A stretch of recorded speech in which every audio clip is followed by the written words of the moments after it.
सिरसा के पंचायत भवन में कष्ट निवारण समिति की बैठक का आयोजन किया गया। इस बैठक में कुल 12 समस्याएं रखी गई, जो अलग अलग विभागों से संबंधित थी। बैठक में मंत्री जेपी दलाल ने इन समस्याओं को सुना और मौके पर अधिकारियों से जवाब मांगकर समस्याओं का निपटारा किया। कृषि मंत्री जेपी दलाल ने मीडिया से बातचीत करते हुए कहा कि हर महीने समस्याएं सुनी जाती हैं और उनका समाधान किया जाता है। आज भी कुल 12 समस्याएं थी जिनका समाधान किया गया है। किसानों का बीमा क्लेम व मंडी में किसानों के गेहूं उठान को लेकर उन्होंने कहा कि जल्द ही मंडियों में गेहूं का उठान हो जाएगा। 2020 से रुका हुआ बीमा क्लेम भी किसानों को जल्दी मिलेगा। वहीं चौधरी भूपेंद्र सिंह हुड्डा पर भी जेपी दलाल ने तंज कसा और कहा कि हुड्डा जोत सीख कब से बन गए। वह भविष्यवाणी कर रहे हैं कि इस बार कांग्रेस की सरकार होगी। उन्होंने कहा कि मुख्यमंत्री के कार्य से जनता संतुष्ट है और इस बार भी 2024 में भाजपा की सरकार बनेगी। वहीं इनेलो की चल रही परिवर्तन यात्रा को लेकर भी उन्होंने कहा कि ऐसी यात्राओं से कोई फर्क नहीं पड़ता।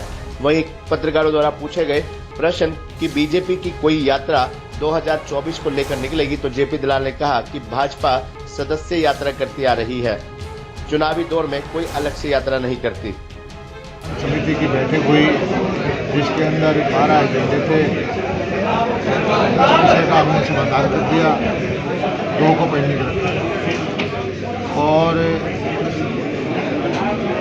नई एप्लीकेशन लोगों से हमने ली है। सभी जो मेंबर्स हैं कष्ट निवारण समिति के, उनको भी कहा है कि वो जैसे भी किसी भी आम जन साधारण से किसी की शिकायत ले करके वो एक एजेंडा अगली मीटिंग में रखवा सकते हैं।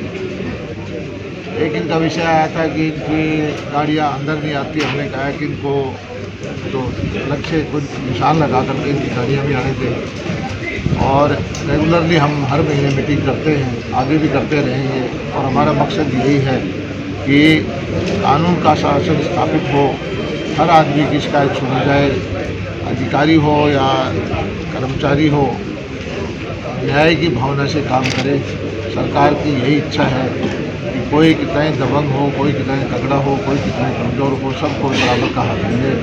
इस दिशा में हम काम कर रहे हैं। सर दरबा कला गाँव की उसकी फसल नहीं काटी जा रही, उसमें क्या एक्शन लिया जा रहा है? एसपी साहब को बोल दिया है, वो कॉम्प्लिकेशन देंगे, उनकी फसल कटवाएंगे। निताशा सिहाग ने आरोप लगाया है साफ तौर पर, जो ये कष्ट निवारण समिति की बैठक है इस पे आरोप लगाया कि कुछ शिकायतें हैं वो प्रशासन नहीं आने देता।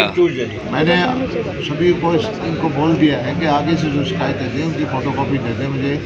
ऐसा अगर उनकी शिकायत है तो इस पर चेक करूँगा कि वो ऐसी कोई बात हुई है कि नहीं। सर पैमाना क्या है, अभी किस पैमाने से ली जाती है शिकायतें? जो आएगी वो सब ली जाएगी। पैमाना मैं हूँ कि मुझे अधिकार है चेयरमैन की मैं कौन सी शिकायत उपयुक्त समझता हूँ, लेकिन कुछ सदस्यों ने कहा कि हमारी शिकायतें गायब कर दी जाती है, तो मैंने इसलिए उनको कहा कि आप डुप्लीकेट में दे दें कि चेक करेंगे कि डिमांड नहीं की। इससे पहले जो शिकायतें गायब हुई हैं सर, उन पर कोई उसका भी मैंने कहा है कि कोई वो एप्लीकेशन दोबारा चेक करवाना। सर किसान ओलावृष्टि और अतिवृष्टि से बड़ा परेशान है, क्या किसान को अलग से भी बोनस देने की सरकार की योजना है? देखिए, हमारी जो मंडियाँ चल रही हैं उसके अंदर भगवान की कृपा से किसान की मेहनत से अच्छी अराइवल है और पिछले साल जो हमारे पास गेहूँ आया था प्रदेश के अंदर 41 लाख मीट्रिक टन था पूरे साल में।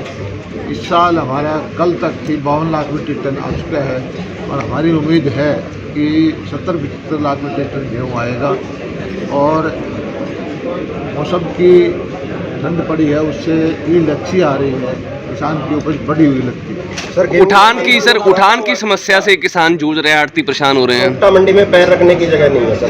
उठान के लिए हमने कहा है डिप्टी कमिश्नर को कि सब मंडियों का ध्यान करें और उठान की तरफ विशेष ध्यान करें ताकि आगे मौसम भी खराब बता रखा है, कोई मंडी में जल्दी से जल्दी इसको खाली कराएं। पहलवान प्रदर्शन कर रहे हैं, धरना प्रदर्शन कर रहे हैं पहलवान। ये सिरसा जिले का तो नहीं है मसला है, पूरे हरियाणा का सर, पूरे हरियाणा का भी नहीं है, इंडिया पे का है। सत्यपाल मलिक बोल रहे हैं। जिस चीज़ का हमें जानकारी नहीं हो, पहलवानों का क्या विषय है क्या नहीं है, तो मैं क्या बोलूँ। चलो ये छोटा लग रहा है, सत्यपाल मलिक का भी कुछ बोल रहे हैं। देखिए, जो संवैधानिक पद पर रहे हो हाँ जी, उनको मर्यादा रखनी चाहिए।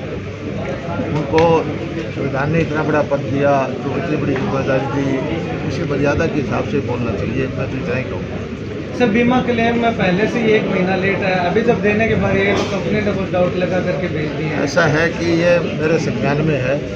सरसा ज़िले का बीमा क्लेम बनाया है, उसमें बहुत सारी कमियां हैं, हम उसको ठीक करवा रहे हैं और बीमा कंपनी से, भारत सरकार से हम उनका मुद्दा किसानों का उठाएंगे। सर बीमा प्रीमियम लेने की तारीख फिक्स है, तो देने की तारीख फिक्स क्यों नहीं होती? देने की भी फिक्स है, लेकिन बशर्ते कि उसमें कागज़ पूरे हों। मंत्री जी, जब कहीं कागज़ों में कमी हो जाती है, कंपनी के पास प्रीमियम नहीं पहुंचा, या बैंक में रह गया, या क्रॉप कटिंग में कहीं गड़बड़ है, या कंपनी के उसके साइन नहीं है, तो जब पैसे का मामला होता है तो उसका देने वाला सोचता है उसमें हर बार सर यही समस्याएं आती हैं। सरसा जिले का हरियाणा के अंदर सबसे ज़्यादा क्लेम मिला है। मिला तो है अभी सर, भी लेकिन टाइम पे नहीं मिला। अभी भी 2021 का अभी तक लटका टाइम हुआ पे है। ना मिलने की वजह भी है कि कागज़ों की कमी है। अभी भी जो क्लेम बना हुआ है पूरे हरियाणा के अंदर, मैं कहता हूँ 22 के 22 जिलों में सरसा जिले का सबसे ज़्यादा बना। हुड्डा साहब दावा कर रहे हैं कि कांग्रेस बड़ी मजबूती से 2024 में प्रदर्शन करेगी, सरकार बनाएगी। दावा करने से तो कौन रोक सकता है उनको? तो फिर बीजेपी क्या करेगी सर? फिर बीजेपी की सरकार है ही। नहीं, 24 में ऐसा है, हुड्डा साहब ज्योतिषी का काम कब से करने शुरू कर दिया। सरकार हुड्डा साहब नहीं बनाते, सरकार जनता बनाती है, और जनता जिसको बनाएगी वो सरकार बनेगी। परिवर्तन यात्रा भी चल रही है सर। नहीं, सब तरह की यात्राएं चलती रहती है। अब मौसम आ गया है चुनाव का, सभी लोग अपनी कोशिश कर रहे हैं, सभी पार्टियां कोशिश कर रही हैं। चुनाव को देखकर बीजेपी भी कोई यात्रा शुरू करेगी? बीजेपी तो रहती ही यात्रा पे हमेशा। हम तो किसान के खेत में रहते हैं, किसान की समस्याएं दूर करते रहते हैं, किसान की सेवा करते हैं, आम आदमी की समस्याओं का ध्यान रखते हैं, और इसी का परिणाम है कि देश में बार बार जो आम जनता बीजेपी के आशीर्वाद देती है। हुड्डा साहब पे भी शिकंजा कसने की चर्चाएं चल रही हैं। शिकंजा, कानून अपना काम करता है, उसमें किसी को शिकंजा कसना या ढीला करना सरकार का काम नहीं। जब एक मामला न्यायालय में चला जाता है तो ये मामला न्यायालय का काम है कि क्या करना है क्या नहीं। सर आपने हरियाणा में कितनी मंडियों का अब तक दौरा किया है? मैं तो कोई 30-40 मंडियों में तो जा चुका हूँ, जाता रहता हूँ मंडियों में। और ये इस साल जो है ये सही है कि बारिश के आखिर में बहुत ज़्यादा ओलावृष्टि हुई, बारिश हुई, मौसम ख़राब हुआ और किसान को दिक्कत हुई। मुख्यमंत्री जी ने स्पेशल गिरदावरी के ऑर्डर दिए और हमने कहा कि मई तक हम क्लेम भी डाल देंगे, खराबे का पैसा भी डाल देंगे। लेकिन हुड्डा साहब रोज़ बयान देते हैं कि 10% भी गिरदावरी नहीं हुई अभी तक। मुझे समझ में नहीं आई कि भाई गिरदावरी तो पटवारी करता है, तहसीलदार करता है, उन्होंने तो करनी नहीं, वो किस उस पर करते हैं। 1 मई तक डाल जाएगा सर? मई के महीने में, 1 मई के महीने में हमारे मुख्यमंत्री जी ने कहा है कि पैसे डाल देंगे। और मंडियाँ जो है, मुझे उम्मीद है कि 72 घंटे में हम पैसा करते हैं। उठान में थोड़ी बहुत डील थी, उसको ठीक कर दिया है। और इस बार जो गेहूं की आवक है पिछले साल से 70-80% ज़्यादा हो। एक एसडीओ के खिलाफ कंप्लेंट है, क्या एक्शन है? एक्शन जो भी बढ़ता है उसके खिलाफ करेंगे। थैंक यू जी। बहुत बहुत धन्यवाद सर।